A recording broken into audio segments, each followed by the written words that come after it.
How do I stay warm in the winter inside a steel box on wheels? I'm going to show you what I do when temperatures drop below freezing and what you should do if you're building a van. I'm back, wild ones. How have you been? I know we've been apart for a month. Honestly, I've been hibernating, nesting, eating a ton. I've probably gained like the winter 5 to 10 pounds. And I've just been taking a break from my van.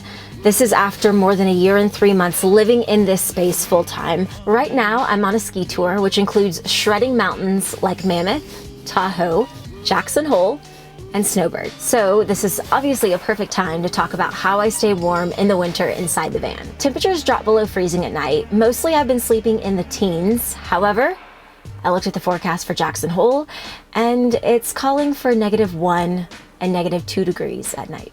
In this video, I'm going to break down how I stay warm in the van from the windows to the wall. No, just from the windows to the appliance just installed. What I did even when I didn't have a heater in the van, and what you should think about if you're building a van right now. Let's start with the windows. That's where the majority of cold air seeps through. These are single pane windows, and I have 1, 2, 3, 4, 5, 6, 7, 8 single pane windows throughout this van. Tip number 1, don't have as many windows. Instead, opt for the insulation. Since the temperatures have dropped, I have been keeping the windows covered at all times, and all windows. The only window that is not protected by these thick insulated window coverings is this one. These window coverings are designed by 2 young entrepreneurs, Paige and Quinn, of Muha Van Adventures. You can find them on Instagram, Muha Van Adventures. They are made with blackout fabric on the back, thick Mexican serape fabric on the front, and lined with insulation. They magnetize to the steel frame of the Sprinter. I moved my curtains over all around here. This creates an extra layer of draft protection or extra heated zone. I have a go-to winter pajama set, and I don't know, I personally like it, but maybe it's the Oklahoma in me. This camo sweatsuit. It's made of cotton. It's lined with cotton on the inside, which makes it really cozy and warm. And this has a hood on it. So I will put this on with my thick wool socks. I always wear thick wool socks, and I top the whole outfit off with a beanie, or for my Canadians, a toque. And having a warm core, a warm body temperature, I found is the fastest way to be comfortable in a van.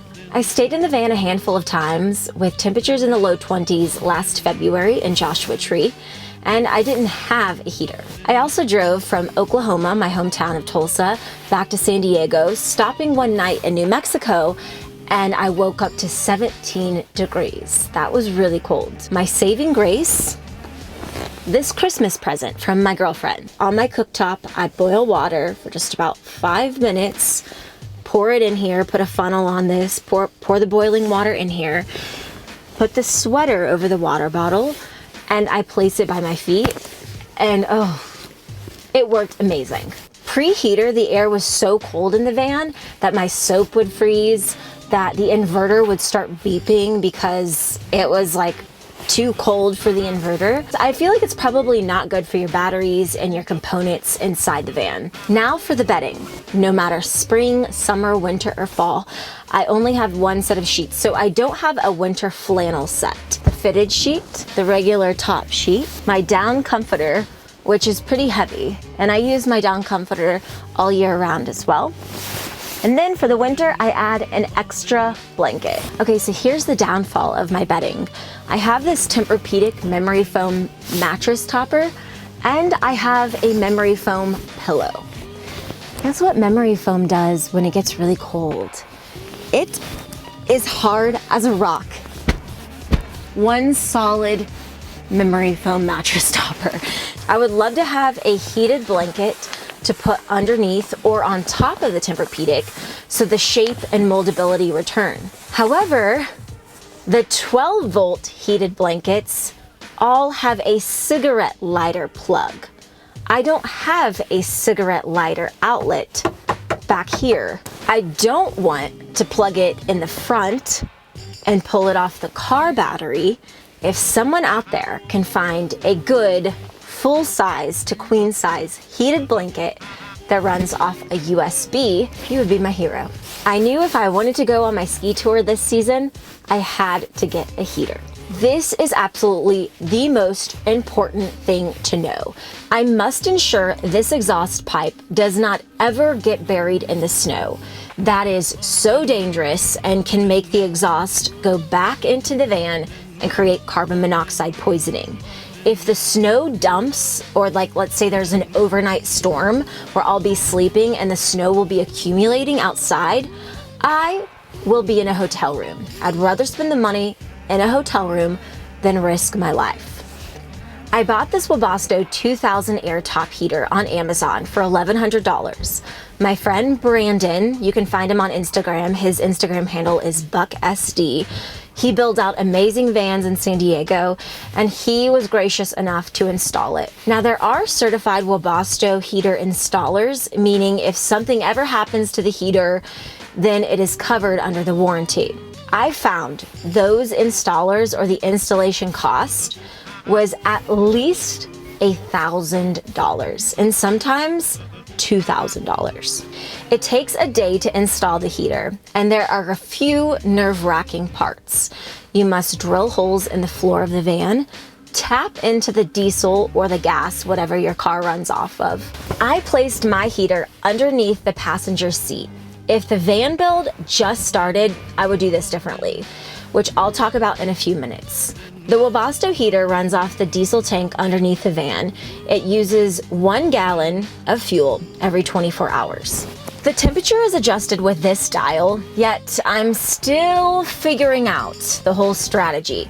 I'm not sure what degree correlates with what part of the dial. Now, the air blows from one direction. It is monodirectional. So I have started sleeping with my head on this side of the bed instead of typically I sleep with my head on this side of the bed. This is where logistically you got to think about this when you're building your van. So my bed pulls out all the way to this closet. Well, guess what? That means the heater air goes underneath the bed. I may experiment with putting one cushion on the ground and not pulling out the bed so that I'm right by the heater blower, or where the air comes out. The other option I could do is I could just not pull the bed out as far. I could have half the bed since it's only me sleeping in it. That way the air from the heater could really circulate. My heater is configured for altitudes lower than 5,000 feet. Well, that's kind of silly. You're skiing. That's the whole reason you got the heater. So aren't you above 5,000 feet? Yes. So what do you do if it's not configured for high altitude? Well, the heater still runs. It just runs rich. It has less oxygen and pulls more fuel, so it runs rich. That means that it can clog faster. Now, it's not going to clog in the next week or month or 2 months, but it has the potential, if you continue to run it at elevation higher than 5,000, that it can clog. There is a relatively easy sequence to make the heater work well at high altitude or above 5,000 feet. It does require grounding a wire, so I'm gonna wait until I go back to San Diego and meet up with Brandon again, who installed the heater, and we can adjust it for high altitude. Is the heater noisy? Well, kind of like everything in the van, the fridge, the water pump, and the heater, it's all ambient noise that you just get used to. It's not really loud. It's just kind of like an undertone knocking, like, well, I'm not doing it justice. And yes, that does run while you're sleeping. Okay, let's circle back and talk about that exhaust pipe again. Right now, the exhaust pipe vents out the passenger's side door. Well, when I have the sliding door open and I'm putting on my ski boots, yes, you're breathing in that exhaust. Right now, my exhaust pipe runs out the passenger's side because it wasn't long enough to run out the driver's side. I just have to buy an additional pipe and put them together. It's super simple, and then run it out the driver's side. With that exhaust pipe, you want to make sure, this is key, you want to make sure it pokes out from under the van And so the exhaust is venting out. It's not the exhaust pipe is not underneath the van or pointing down, because that's gonna mean all that exhaust is just circulating and staying underneath the van. I do not have heated water. Since the water is cold, it's a little jarring, or it's a really big wake-up call if you're brushing your teeth in the morning. I avoid washing my face first thing in the morning or right before I go to bed, just because the water is so cold. If you are building a van right now, or you're taking notes to build your van, these are some tips I can give you, because these are the things I would do differently. I would suggest spending a few more $1,000s. Yes, it is more expensive, quite a bit more expensive actually. So really weigh out what you want, but I probably would get the heater that's for the air and the water. I think it would really determine how much time I spend in the van in the winter. Like right now, I don't need the water heater. But if I was deciding that I was just gonna live in this full time in the winter, definitely get the water heater. It's the Webasto dual top heater. This is one thing I would do, and it wouldn't require much money. Instead of having the heater come out just from the passenger side, just blowing the air from one direction and in one direction, I would duct the heater. So I would have it coming out where the toe kick is, maybe the back of the van, under the bench, under these closets. So ducting it to make it really circulate and move around the van. But that is something where it was too late for me to do. So if you're building a van right now or taking notes, duct your heater. Okay, so that's how I stay warm in a steel box on wheels in the winter.